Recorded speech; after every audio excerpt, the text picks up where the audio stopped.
What happens when two young professionals are publicly humiliated in a corporate boardroom, dismissed from their rightful place simply because someone decided they didn't belong there? You might expect them to endure it in silence, but you'd be wrong. In this story, a single discreet phone call made from the back of the conference room doesn't just get an apology, it brings the entire corporate headquarters to a standstill. The executives are baffled, the staff is in chaos, and the entitled director who started it all is about to learn that the two quiet young consultants she targeted are not who she thinks they are. Stay tuned for a story of epic corporate karma and a lesson in humility you won't forget. This is about power, prejudice, and the moment when assumptions collide with reality in the most devastating way possible. Before we begin, where are you watching from today? Let us know in the comments below. If you love inspiring stories of resilience and justice, make sure to hit that like button, share this video, and subscribe to the 8th Battery for more incredible tales. Your support helps us share these impactful stories with even more people. Now, let's get into it. The morning sun cast long rays across the gleaming glass facades of Manhattan's financial district, illuminating the towering headquarters of Nexus Global Consulting, one of the world's premier strategy firms. On the 42nd floor, Conference Room Alpha, known internally as the Powerhouse, was being prepared for what promised to be one of the most important presentations of the quarter. At precisely 9 a.m., twins Maya and Marcus Chen stepped out of the express elevator, their synchronized movements a testament to the unspoken connection that had defined their relationship since childhood. At 24 years old, they possessed an unusual combination of youthful energy and mature sophistication that often confused people trying to categorize them. Maya, the elder by 12 minutes, was a strategy analyst whose mind worked like a precision instrument, capable of dissecting complex market dynamics and presenting solutions with startling clarity. Her shoulder-length black hair was styled in a professional bob, and she wore a tailored navy blazer over dark jeans, an outfit chosen to project competence while remaining approachable. In her hands, she carried a leather portfolio containing months of research that would form the backbone of today's presentation. Marcus, her twin brother, was equally impressive but in a different way. Where Maya was analytical, Marcus was intuitive, possessing an almost supernatural ability to read room dynamics and interpersonal tensions. His appearance mirrored his sister's professional casual style, a charcoal blazer over khakis, with the same confident bearing that suggested comfort in high-stakes environments. Together, they represented the next generation of consulting talent, graduates of Wharton's MBA program who had been specifically recruited by Nexus Global for their innovative approach to strategic planning. Their specialty was digital transformation consulting, helping traditional companies navigate the complex transition to digital-first business models. Today's presentation was particularly significant. They had been commissioned to develop a comprehensive digital strategy for Meridian Industries, a century-old manufacturing conglomerate struggling to compete in an increasingly digital marketplace. The contract was worth $2.3 million and represented the kind of high-profile engagement that could establish their reputation as rising stars in the consulting world. "You ready for this?" Marcus asked quietly as they approached the conference room, noting the activity visible through the glass walls. Maya smiled, the expression calm but determined. "Born ready. Our research is solid, the recommendations are actionable, and the ROI projections are conservative enough to be credible but impressive enough to get their attention." The conference room was a monument to corporate power, a space designed to intimidate and inspire in equal measure. Floor-to-ceiling windows offered a panoramic view of Lower Manhattan, while a massive mahogany table dominated the center of the room, surrounded by leather chairs that had hosted decisions worth billions of dollars. Already seated were several members of the Meridian Industries executive team, including CEO Jonathan Blackstone, a silver-haired man in his 60s whose reputation for tough questioning was legendary in business circles. Beside him sat CFO Patricia Williams, a sharp-eyed woman known for her ability to dissect financial projections with surgical precision. What Maya and Marcus didn't immediately notice was the presence of Victoria Sterling, Nexus Global's Senior Director of Client Relations, a woman whose 30-year career had been built on managing expectations and controlling narratives. Victoria, 57 years old with perfectly styled blonde hair and an expression that suggested perpetual skepticism, had developed strong opinions about who belonged in rooms like this and who didn't. As the twins entered and began setting up their presentation materials, Victoria's gaze fixed on them with obvious disapproval. She had been expecting the presentation to be delivered by one of Nexus Global's senior partners, not by what appeared to be junior consultants barely out of graduate school. "Excuse me," Victoria said, her voice cutting through the pre-meeting chatter with the precision of a scalpel. "I believe there's been some confusion about today's presentation." Maya looked up from her laptop, where she had been connecting to the room's presentation system. "I'm sorry, is there a problem?" Victoria's smile was professionally polite but carried an unmistakable edge. "I think there's been a scheduling mix-up. We're expecting the senior team for the Meridian presentation. This is a $2.3 million engagement, not a training exercise for junior staff." The words hit the room like a thunderclap. Conversation stopped mid-sentence as executives turned to observe the unfolding confrontation. Marcus felt his jaw tighten, recognizing the coded language that questioned their qualifications without explicitly stating the underlying assumptions. "There's no mix-up," Maya replied calmly, her voice steady despite the adrenaline surge she felt. "I'm Maya Chen, and this is my colleague Marcus Chen. We're the lead consultants on the Meridian engagement." Victoria's expression suggested she found this explanation inadequate. "The lead consultants? I find that difficult to believe. This is one of our most important client presentations of the year. Surely the partners wouldn't assign such a critical project to." She paused, clearly searching for diplomatic language. "To consultants of our experience level?" Marcus interjected, his tone calm but with an edge that suggested he understood exactly what Victoria was implying. "I'm simply concerned about ensuring our client receives the level of expertise they're paying for," Victoria replied, her voice taking on a patronizing tone that made several executives shift uncomfortably in their seats. Jonathan Blackstone, who had been observing the exchange with growing interest, leaned forward slightly. "Ms. Sterling, I'm curious about your concerns. Are you questioning the qualifications of the consultants assigned to our project?" Victoria realized she was walking into dangerous territory but seemed unable to stop herself. "Mr. Blackstone, I'm simply suggesting that perhaps we should have one of our senior partners join the presentation to provide additional oversight and ensure the strategic recommendations meet our usual standards." Maya exchanged a quick glance with Marcus, a silent communication that conveyed both frustration and determination. They had encountered this kind of skepticism before, the assumption that their age and appearance meant they couldn't possibly possess the expertise to handle major consulting engagements. "Ms. Sterling," Maya said, her voice carrying a new note of authority, "I appreciate your concern for client service, but Marcus and I have spent the last 4 months conducting comprehensive research on Meridian's market position, competitive landscape, and digital transformation opportunities. We've interviewed over 50 stakeholders, analyzed 3 years of financial data, and developed a strategic framework that directly addresses the challenges Mr. Blackstone outlined in our initial briefing." She opened her portfolio and extracted a bound document several inches thick. "This represents our preliminary findings and strategic recommendations. Perhaps you'd like to review our qualifications and methodology before suggesting that additional oversight is necessary." Victoria's face flushed slightly, recognizing that she had overplayed her hand. The other executives were now watching her with expressions that ranged from curiosity to disapproval, clearly uncomfortable with her public questioning of the consultant's competence. "Of course," Victoria said, her voice tight with barely controlled irritation. "I'm sure your research is adequate. However, given the significance of this engagement, I think it would be prudent to have senior partner oversight. Perhaps we should postpone this presentation until proper supervision can be arranged."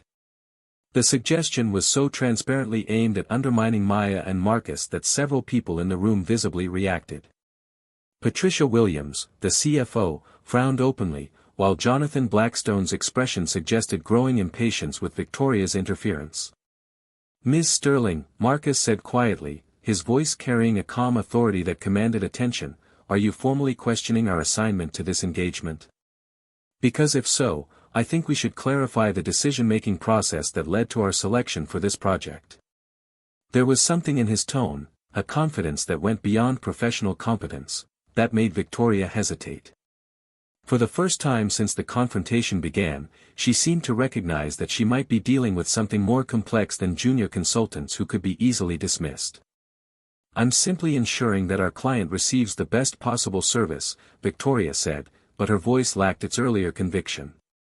Maya closed her laptop deliberately and turned to face the room. "Mr. Blackstone, members of the Meridian team, we appreciate your time and the significance of this engagement. If there are concerns about our qualifications or the appropriateness of our assignment to this project, perhaps we should address them directly rather than proceeding with a presentation under these circumstances." The challenge was delivered with such professional calm that it highlighted the absurdity of Victoria's objections. Here were two consultants, clearly prepared and knowledgeable, being questioned not on the merits of their work but on unstated assumptions about their suitability for the assignment. Jonathan Blackstone stood up, his expression suggesting that his patience with the situation had reached its limit. "Ms. Sterling, I think there's been quite enough discussion about the consulting team's qualifications. Maya and Marcus were specifically recommended to us as experts in digital transformation strategy. I'm here to see their presentation, not to witness internal personnel debates." Victoria realized that she had not only failed to achieve her objective but had also created a scene that reflected poorly on Nexus Global's professionalism.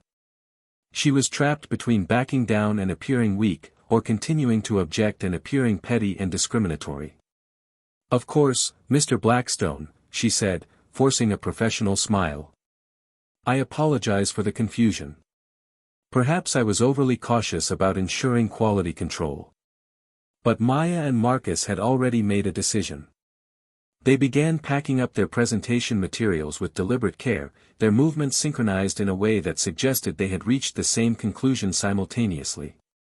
"Actually," Maya said, her voice carrying a new note of finality, "I think Ms. Sterling's concerns raise important questions about the working relationship for this engagement. Marcus and I need to make a phone call before we proceed." Marcus nodded, understanding immediately. "Agreed. We'll need a few minutes to clarify some things with our management team." Victoria's face went pale as she realized that her objections had prompted the consultants to essentially suspend the presentation. The room fell silent as the implications sank in. A $2.3 million engagement was now in jeopardy because of her interference. "That's really not necessary," Victoria said quickly. "I'm sure we can resolve any concerns and proceed with the presentation as scheduled." But Maya was already reaching for her phone. "I think clarity is important for everyone involved. We'll just need a moment to make sure all parties are aligned on the expectations for this engagement." As she scrolled through her contacts, Maya's finger paused over a number listed simply as "Dad, Office." For a moment, she considered the nuclear option, the phone call that would end this situation immediately but would also reveal information that she and Marcus had carefully kept private throughout their careers. Marcus caught her eye and nodded slightly. They had discussed this possibility, the moment when their carefully maintained professional anonymity might need to be sacrificed for the sake of principle and respect. Maya pressed the number and put the phone to her ear. In the quiet conference room, everyone could hear the soft ringing tone, followed by a crisp, professional voice answering. "Office of the CEO, this is Jennifer." "Hi Jennifer, it's Maya. Is Dad available for a quick call? We're in conference room Alpha with the Meridian team, and we've encountered a situation that needs his attention." The silence in the room was absolute. Victoria's face had gone from pale to ashen as the implications of what she was hearing began to sink in.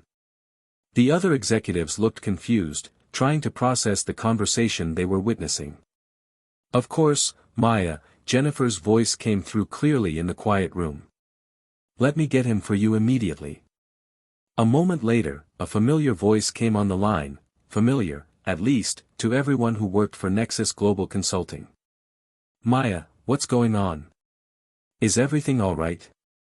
"Hi Dad," Maya said, her voice calm but carrying an underlying tension that anyone who knew her would recognize. "Marcus and I are here with the Meridian team for our presentation, but we've encountered some challenges with the internal dynamics that I think you should be aware of." Victoria Sterling's world had just collapsed around her. The realization of who she had been questioning, who she had been dismissing as inadequately qualified junior consultants, hit her like a physical blow. Maya and Marcus Chen, the CEO's children.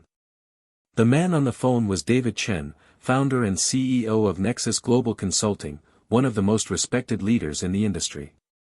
Victoria's mind raced through the implications of what she had done.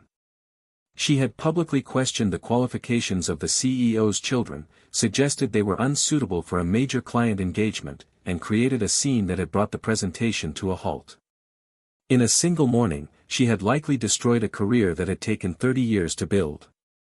"Dad, we have concerns about whether the internal support structure for this engagement aligns with Nexus Global's commitment to client service excellence," Maya continued, her language carefully professional but unmistakably pointed. "I see," David Chen's voice came through the speaker, and even through the phone, his tone suggested that he understood exactly what was being communicated. "Are the Meridian executives present?" "Yes, the full team is here." "Put me on speaker, please." Maya pressed the speaker button, and David Chen's voice filled the conference room with unmistakable authority.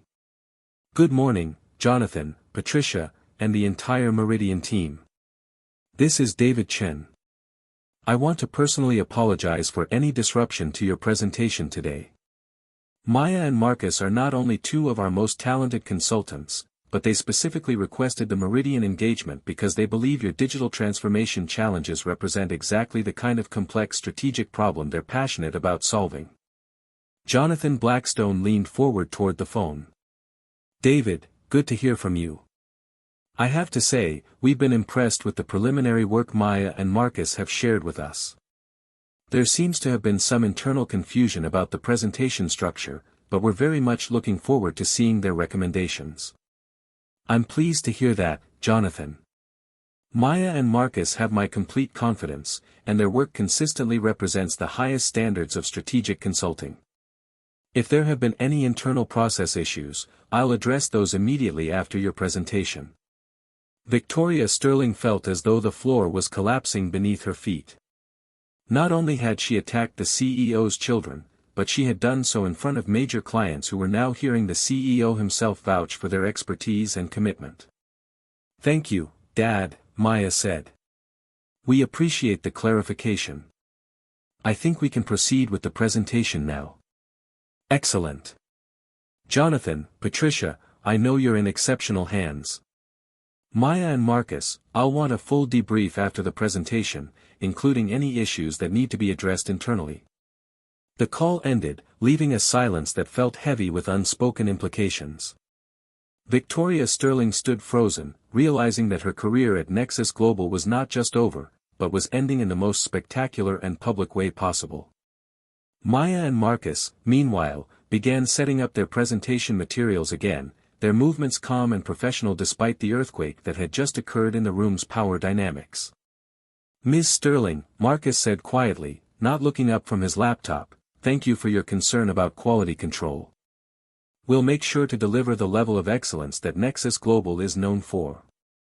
The words were polite, professional, and absolutely devastating in their implications. With the power dynamics in the room completely reshuffled, Maya and Marcus proceeded with their presentation with a calm professionalism that seemed to belie the dramatic confrontation that had just occurred.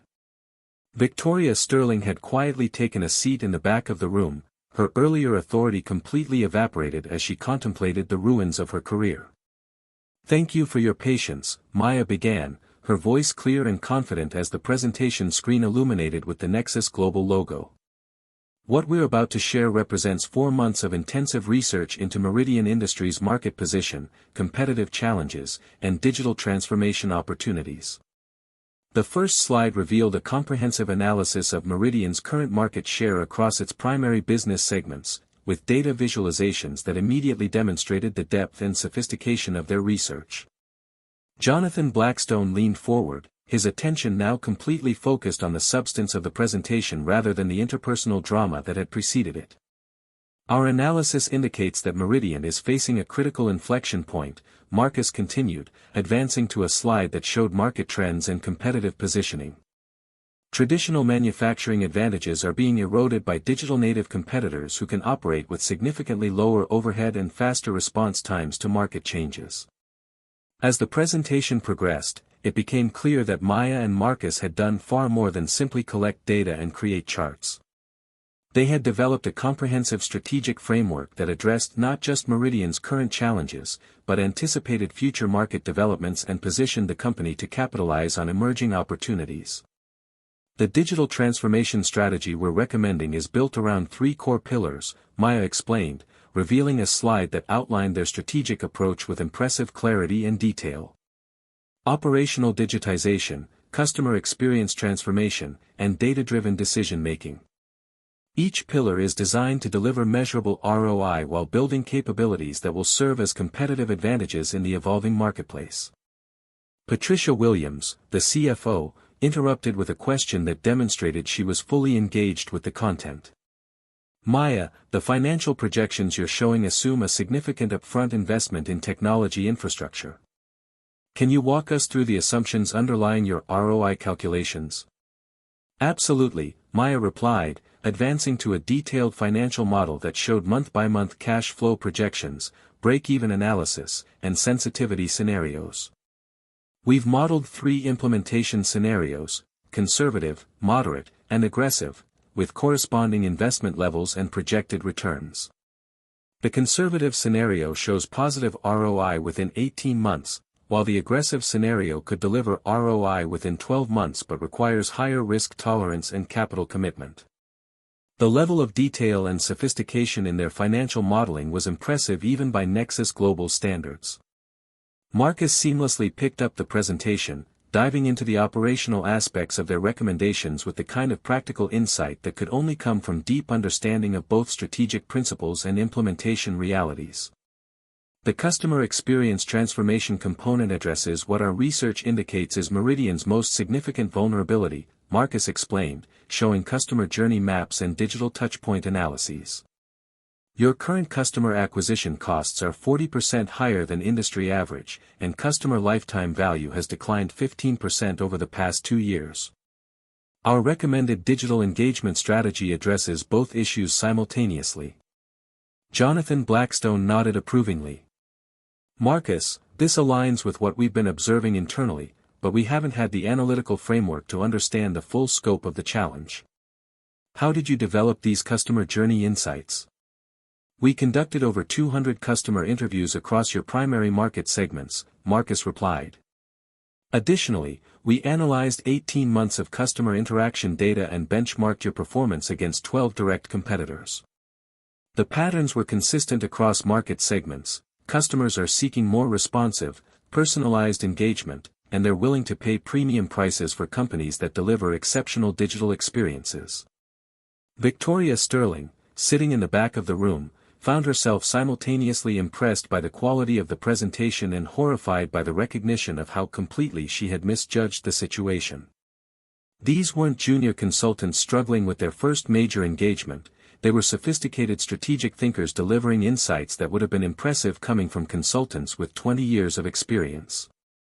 As the presentation continued, Maya and Marcus demonstrated not just analytical capability but also strategic vision, creative problem-solving, and deep understanding of the practical challenges involved in implementing large-scale organizational change. Their recommendations were comprehensive, actionable, and clearly tailored to Meridian's specific circumstances rather than generic consulting frameworks. The implementation timeline we're proposing is aggressive but achievable, Maya said, revealing a detailed project plan that showed interdependent workstreams, resource requirements, and risk mitigation strategies. The key is sequencing the initiatives to build momentum and demonstrate early wins while laying the foundation for more complex transformations. This is exactly the kind of strategic thinking we were hoping for, Patricia Williams said, her tone suggesting genuine enthusiasm rather than polite professional courtesy. The level of detail and practical insight you've provided gives us confidence that this isn't just theoretical strategy, it's a roadmap we can actually execute. Jonathan Blackstone was taking notes throughout the presentation, occasionally asking questions that demonstrated his deep engagement with the content. Maya, Marcus, this represents some of the most sophisticated strategic analysis we've seen. I'm particularly impressed by your ability to balance visionary thinking with practical implementation considerations. As the presentation concluded with a comprehensive Q&A session, it was clear that Maya and Marcus had not only met the expectations for the engagement but had exceeded them significantly. Their strategic recommendations were innovative, their analysis was thorough, and their understanding of Meridian's business was impressive even by the standards of consultants with decades of experience. Victoria Sterling sat in stunned silence, realizing that her interference had nearly prevented what was clearly going to be one of the most successful client presentations in Nexus Global's recent history.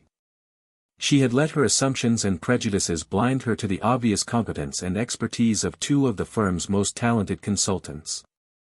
"This has been exceptional," Jonathan Blackstone said as the formal presentation concluded. "Maya, Marcus, I want to move forward with your recommendations immediately.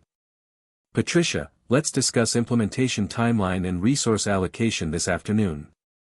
As the Meridian executives began gathering their materials and discussing next steps among themselves, Maya and Marcus began packing up their presentation equipment. The contrast between the beginning and end of the meeting was stark. What had started as a confrontation over their qualifications had ended with enthusiastic client approval and a clear path forward for a major strategic engagement.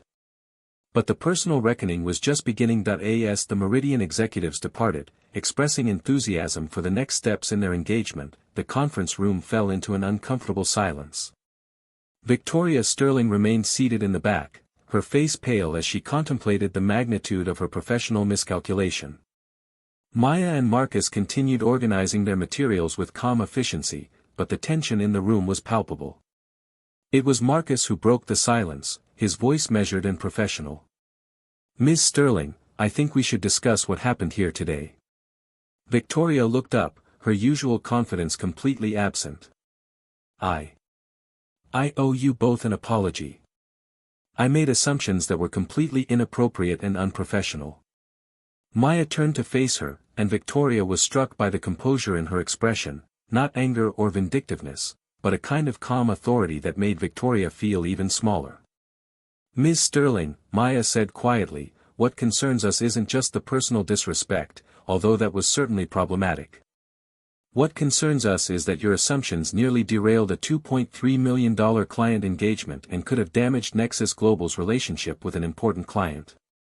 Marcus nodded, adding, "We're curious about the decision-making process that led you to conclude that we were unqualified for this engagement. What specific factors informed your assessment?" The questions were delivered with professional courtesy, but their implications were devastating. Victoria realized that she was being asked to articulate reasoning that had been based entirely on prejudice and assumption rather than any legitimate professional concerns. I was concerned about the client's expectations," Victoria said weakly. "A $2.3 million engagement typically involves senior partners, and when I saw two consultants who appeared to be..." She trailed off, realizing that any completion of that sentence would only make her situation worse. "Who appeared to be what, exactly?" Maya asked, her tone still calm but with an edge that suggested she was not going to let Victoria avoid accountability. Victoria Sterling, a woman who had built her career on managing difficult conversations and controlling narratives, found herself completely unable to construct a defense that didn't expose her own bias and poor judgment.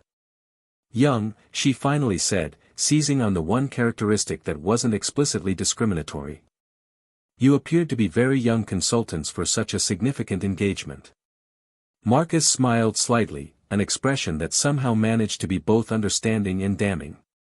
"Ms. Sterling, you've been with Nexus Global for how long?" 30 years, Victoria replied automatically. 30 years. So you've been here since the company was founded. You've worked with Dad, with David Chen, since the beginning. Is that correct? Victoria nodded, suddenly understanding where this conversation was heading. Then you're aware that David Chen was 26 years old when he founded this company. You're aware that some of Nexus Global's most successful engagements have been led by consultants in their 20s and 30s. You're aware that the consulting industry has consistently recognized that innovative thinking and fresh perspectives often come from younger professionals. The logic was unassailable, and Victoria realized that her age-based justification was as flawed as any other excuse she might offer. Maya stepped forward, her voice taking on the kind of authority that Victoria was accustomed to wielding herself. "Ms. Sterling, what happened here today represents a failure of leadership and professional judgment that could have had serious consequences for our client, our firm, and our professional reputation. We need to understand whether this represents an isolated incident or a pattern of behavior that needs to be addressed systematically." Before Victoria could respond, the conference room door opened and David Chen entered, his presence immediately commanding attention from everyone in the room. At 52, he possessed the kind of quiet authority that came from decades of building and leading a successful organization. "Maya, Marcus," he said, his voice warm as he greeted his children with the kind of professional courtesy that managed to acknowledge their personal relationship without diminishing their professional standing. "I've spoken with the Meridian team. Jonathan couldn't stop praising your presentation. He said it was some of the most sophisticated strategic thinking they've encountered from any consulting firm." He turned his attention to Victoria, and his expression shifted to something considerably cooler. "Victoria, I think you and I need to have a conversation about what happened here today." Victoria Sterling felt her throat tighten. In 30 years with the company, she had rarely been on the receiving end of David Chen's displeasure, and she had never experienced it in front of other employees. "David, I want to apologize for the disruption to the client presentation," Victoria began, but David raised a hand to stop her. "Victoria, the disruption is the least of my concerns," David said, his voice calm but carrying unmistakable authority. "What concerns me is that two of our most talented consultants were subjected to inappropriate questioning and professional disrespect that could have damaged both their confidence and our client relationship." Maya and Marcus exchanged a glance, recognizing their father's shift into CEO mode, the transformation from parent to corporate leader that they had observed throughout their careers. "I want to understand the reasoning behind your objections to Maya and Marcus leading this presentation," David continued. "They were assigned to this engagement specifically because of their expertise in digital transformation strategy and their track record of successful client outcomes. What factors led you to conclude that senior partner oversight was necessary?" Victoria realized she was facing the same impossible question that Maya and Marcus had posed. She was being asked to articulate reasoning that had been based on bias rather than legitimate professional concerns. "I was concerned about client expectations," Victoria said, repeating her earlier explanation. "Given the size and importance of the engagement, I thought additional oversight might be appropriate." David's expression suggested he found this explanation inadequate. "Victoria, you've been with this company since its founding. You know that we assign engagements based on expertise and client needs, not on assumptions about what clients expect consultants to look like. You also know that Maya and Marcus have successfully led engagements worth more than $10 million in combined value over the past 18 months. The statistics hit Victoria like a physical blow. She had been so focused on her assumptions about their age and appearance that she had completely ignored their actual track record and qualifications.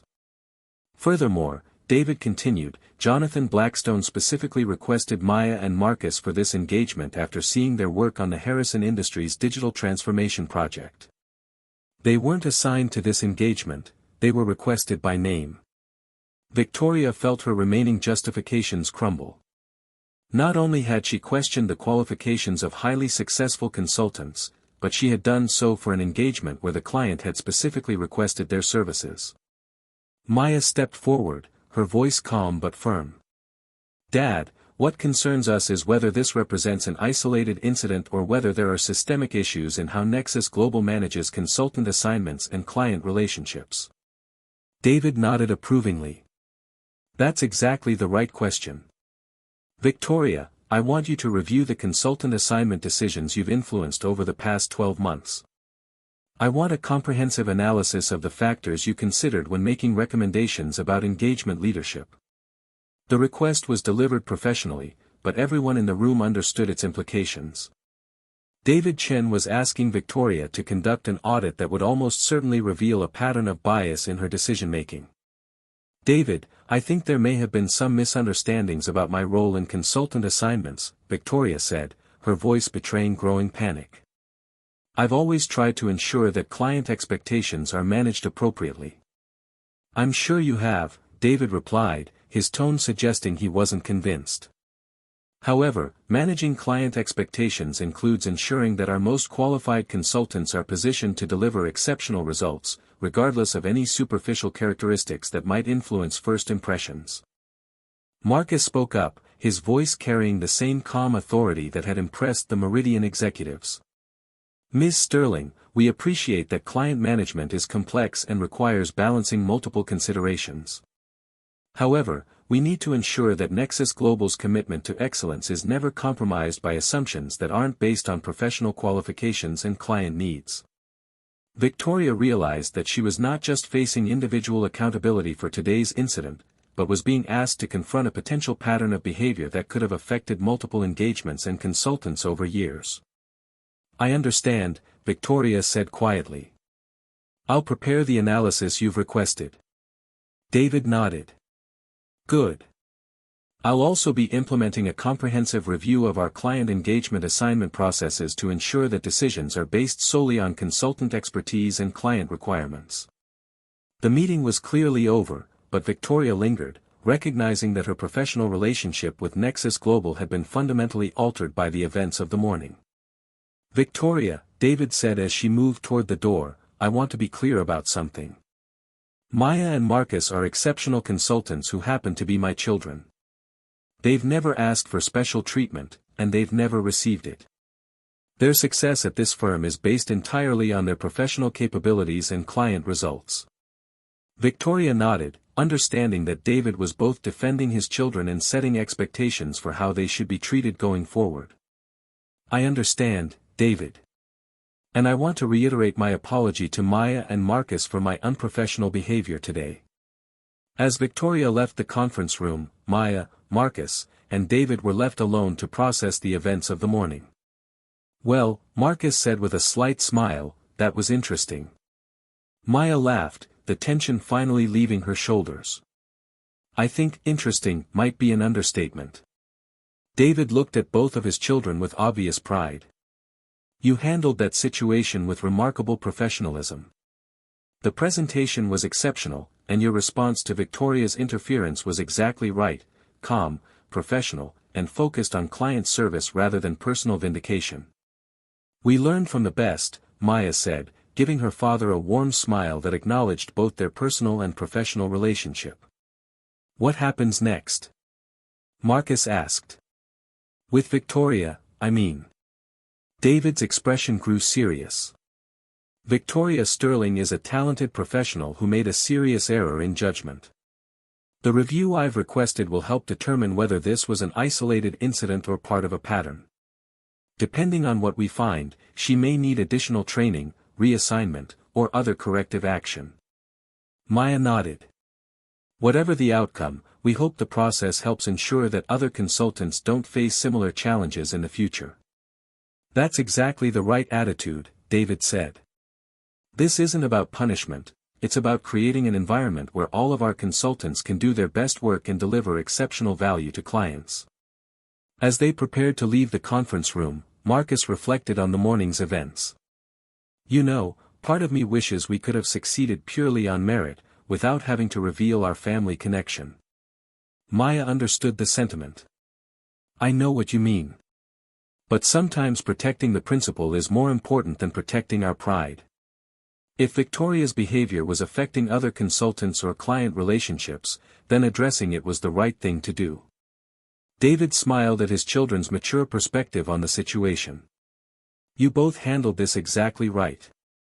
The fact that you were prepared to walk away from a $2.3 million engagement rather than accept disrespectful treatment shows the kind of professional integrity that makes me proud, as your father and as your CEO. As they left Conference Room Alpha, the three of them knew that the events of the morning had changed more than just Victoria Sterling's career prospects. They had also established a precedent for how Nexus Global would handle issues of bias and professional respect, ensuring that the firm's commitment to excellence would never be compromised by assumptions about who belonged in rooms where important decisions were made. In the weeks following the Conference Room Alpha incident, Nexus Global Consulting underwent a comprehensive examination of its internal practices and procedures. David Chen had commissioned a third-party consulting firm to conduct a complete audit of engagement assignment decisions, client management practices, and internal promotion patterns over the previous 3 years. The results were sobering. The audit revealed that Victoria Sterling's behavior was not an isolated incident but part of a broader pattern of unconscious bias that had affected multiple consultants and client relationships. Younger consultants, particularly those from diverse backgrounds, had been systematically steered away from high-profile engagements despite possessing superior qualifications and client track records. Maya and Marcus found themselves at the center of a corporate transformation that extended far beyond their individual experience. David Chen had asked them to co-lead the development of new policies and training programs designed to ensure that engagement assignments were based solely on merit and client needs. The challenge, Maya explained during a presentation to the senior partnership, is that bias often operates below the level of conscious awareness. People genuinely believe they're making decisions based on qualifications and experience, when in fact they're being influenced by unconscious assumptions about competence and leadership. The new training program they developed, called Excellence Without Assumptions, became a model for professional services firms across the industry. It combined implicit bias education with practical scenarios based on real situations that had occurred within Nexus Global. Marcus had taken the lead on developing the engagement assignment protocols. The key insight, he told the assembled partners, is that client service excellence requires us to consistently field our best talent, regardless of whether that talent matches traditional expectations about what consultants should look like. Victoria Sterling had participated in the audit process with surprising candor, acknowledging patterns of behavior that she had never previously recognized. Her review revealed that over 3 years, she had influenced the reassignment of 17 engagements away from younger consultants, often to less qualified but more senior staff members. "I thought I was protecting our client relationships," Victoria said during her formal review meeting with David Chen and the HR director. "But I realize now that I was actually undermining them by preventing our most innovative and energetic consultants from delivering their best work." Rather than terminating Victoria, David had chosen a different path. She was reassigned from client-facing roles to internal operations, where her 3 decades of institutional knowledge could be valuable without creating opportunities for her biases to affect consultant careers or client relationships. "People can change," David explained to Maya and Marcus when they questioned his decision to retain Victoria. "But they can only change if they're given the opportunity to confront their assumptions and develop new patterns of behavior." The transformation at Nexus Global became a case study in organizational change management. Other consulting firms began implementing similar programs, and Maya and Marcus were invited to speak at industry conferences about their experience and the broader implications for professional services. 6 months after the conference room Alpha incident, Maya and Marcus were leading a presentation to a gathering of consulting firm CEOs about unconscious bias in client engagement management. The irony was not lost on them. They had gone from being questioned about their qualifications to being recognized as thought leaders on organizational excellence. "The business case for eliminating bias is overwhelming," Maya told the audience of senior executives. "When we ensure that engagement assignments are based purely on merit, client satisfaction increases, consultant retention improves, and financial performance exceeds expectations." Marcus added the practical perspective, but the personal case is even more compelling. When consultants know they'll be evaluated solely on their professional capabilities, they bring their full creativity and energy to every engagement. That benefits everyone, consultants, clients, and firms. The Meridian Industries engagement had become one of Nexus Global's most successful client relationships. Jonathan Blackstone had been so impressed with Maya and Marcus's work that he had requested them for 2 additional strategic initiatives, and had recommended Nexus Global to 3 other manufacturing companies seeking digital transformation expertise. Maya and Marcus didn't just deliver exceptional strategic analysis, Blackstone said in a testimonial that Nexus Global featured prominently in their marketing materials. "They brought a fresh perspective and innovative thinking that challenged our assumptions and opened up possibilities we hadn't considered." The conference room Alpha incident had changed Maya and Marcus in ways that went beyond their professional development. The experience of being publicly questioned and then vindicated had given them a deeper understanding of the challenges faced by other consultants who didn't have the security of family connections to protect them. Maya had become increasingly involved in mentoring younger consultants, particularly those from backgrounds that were underrepresented in the consulting industry. She established a monthly forum called Navigating Excellence, where consultants could discuss challenges they faced and share strategies for building credibility in difficult situations. The goal isn't to eliminate all challenges, Maya explained to the group during one session. The goal is to ensure that the challenges you face are based on the legitimate difficulty of the work, not on assumptions about your capabilities. Marcus had focused his attention on client relationship development, working to educate clients about the value of diverse consulting teams and innovative thinking. He had discovered that many clients were actually eager to work with younger consultants but had been discouraged by consulting firms that assumed they preferred more traditional engagement structures. Clients want results, Marcus said during a presentation to the business development team. They don't care about consultant demographics, they care about strategic insight, creative problem solving, and practical implementation support. When we lead with competence and confidence, clients respond positively regardless of our age or background. The twins had also used their experience to advocate for broader changes in the consulting industry. They had co-authored an article for Harvard Business Review titled, "The Innovation Penalty: How Unconscious Bias Limits Strategic Consulting Excellence," that generated significant discussion among professional services leaders. Victoria Sterling had undergone her own transformation. Her reassignment to internal operations had initially felt like a demotion, but she had gradually discovered that her institutional knowledge and process improvement skills were valuable in ways she had never previously considered. "I spent 30 years focused on managing perceptions," Victoria reflected during a company-wide meeting about organizational culture. "But I realize now that I should have been focused on optimizing performance. The best client relationships are built on results, not on meeting superficial expectations about what success looks like." Her work on internal process improvement had led to significant efficiency gains across multiple departments, and she had become an advocate for evidence-based decision-making in all aspects of firm management. Victoria's journey demonstrates that professional growth is possible at any stage of a career, David Chen said during her performance review. Her willingness to confront her assumptions and develop new approaches to client service has been impressive. 2 years after the conference room alpha incident, Nexus Global Consulting had become known throughout the industry as a leader in inclusive excellence and innovative client service. The firm's financial performance had improved significantly, client satisfaction scores were at all-time highs, and consultant retention had increased by 40%. Maya and Marcus had been promoted to principal level, making them the youngest consultants in the firm's history to achieve that distinction. Their success was based entirely on their professional achievements. They had led engagements worth more than $50 million in combined value and had received consistently outstanding client feedback. "The thing I'm most proud of," Maya said during her promotion ceremony, "is that we've proven that excellence truly is colorblind, ageless, and genderless.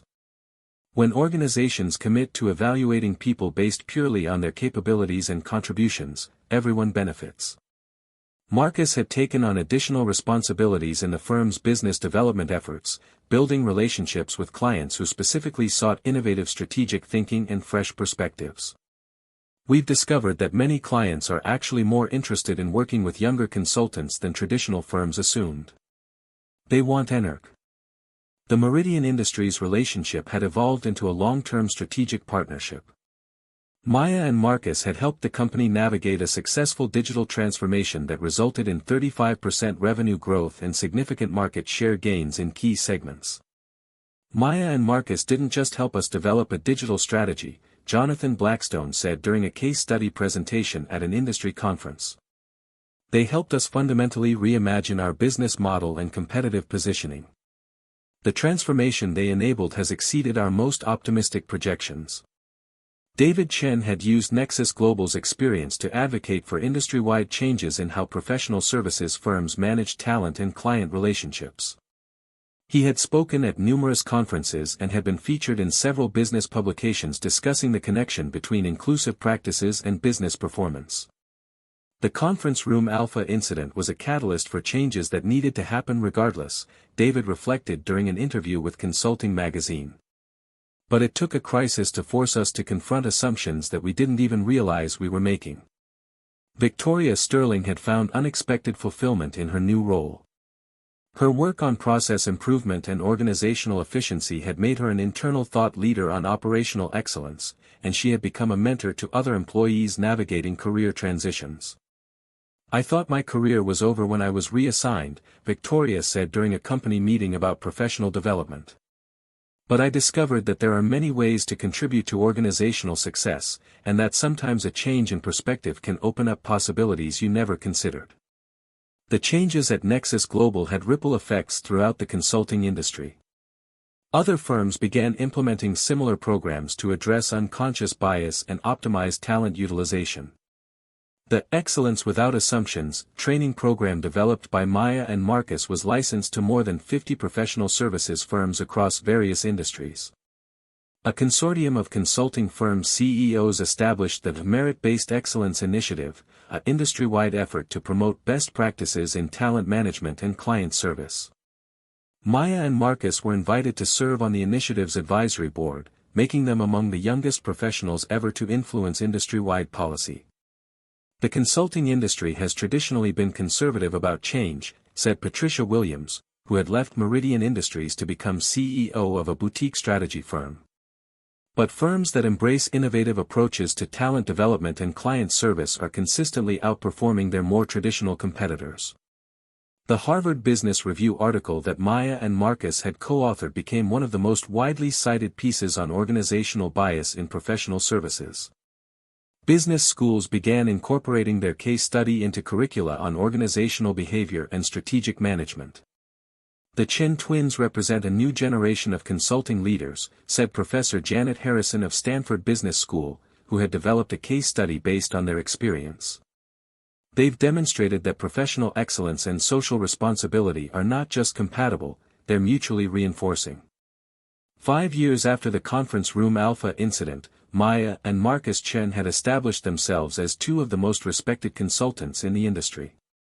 They had founded their own strategic consulting practice, Chen Strategic Partners, which quickly became known for innovative thinking and exceptional client results. Their first major client was Meridian Industries, where they had continued to serve as strategic advisors through multiple phases of organizational transformation.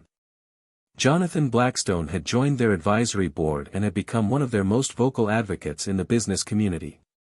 "Maya and Marcus represent the future of strategic consulting," Blackstone said during the announcement of Chen Strategic Partners' launch.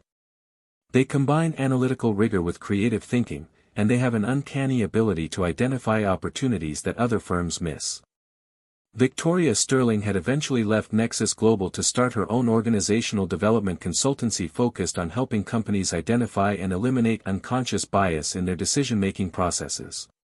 Her transformation from someone who perpetuated bias to someone who helped organizations combat it had become a powerful example of the possibility for personal and professional growth.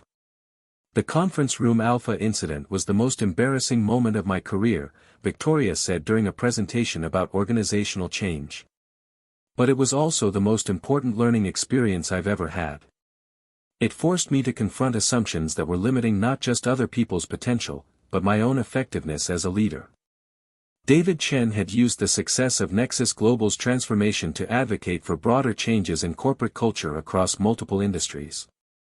He had been appointed to serve on several nonprofit boards focused on workplace equity and had become a recognized thought leader on the business benefits of inclusive excellence.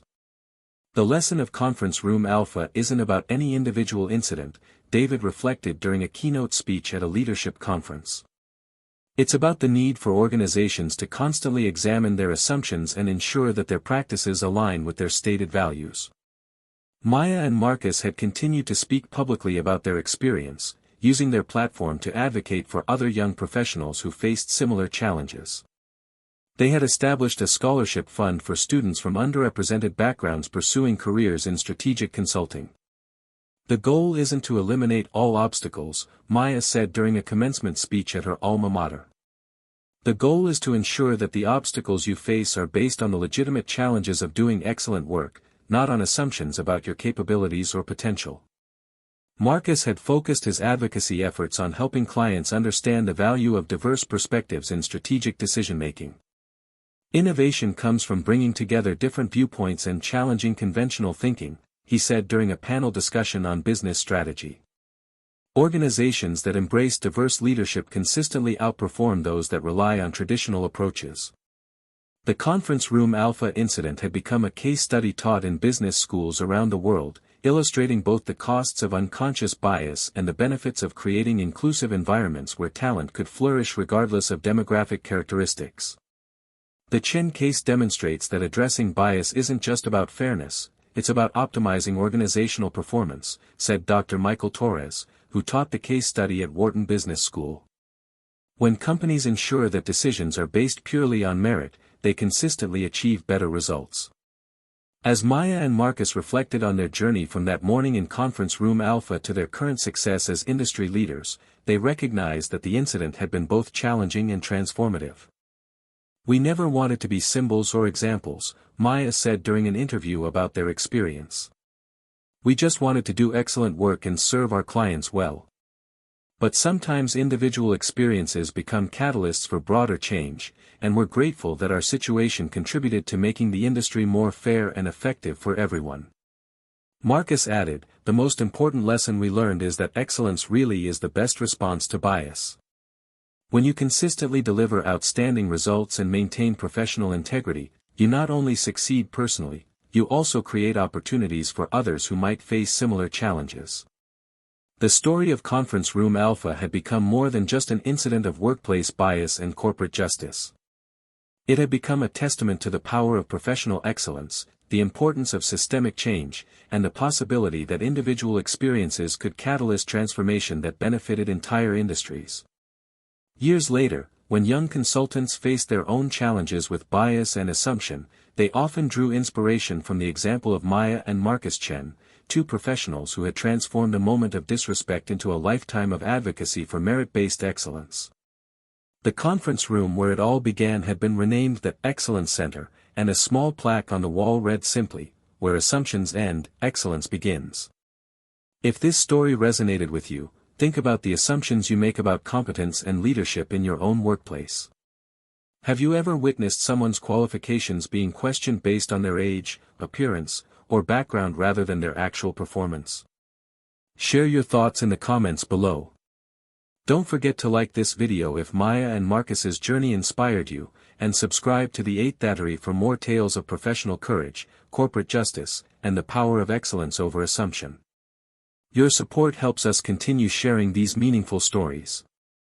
What did you think of how Maya and Marcus handled the situation? Should they have been more confrontational, or was their strategic approach the right way to create lasting change? Let us know in the comments, and we'll see you in the next story.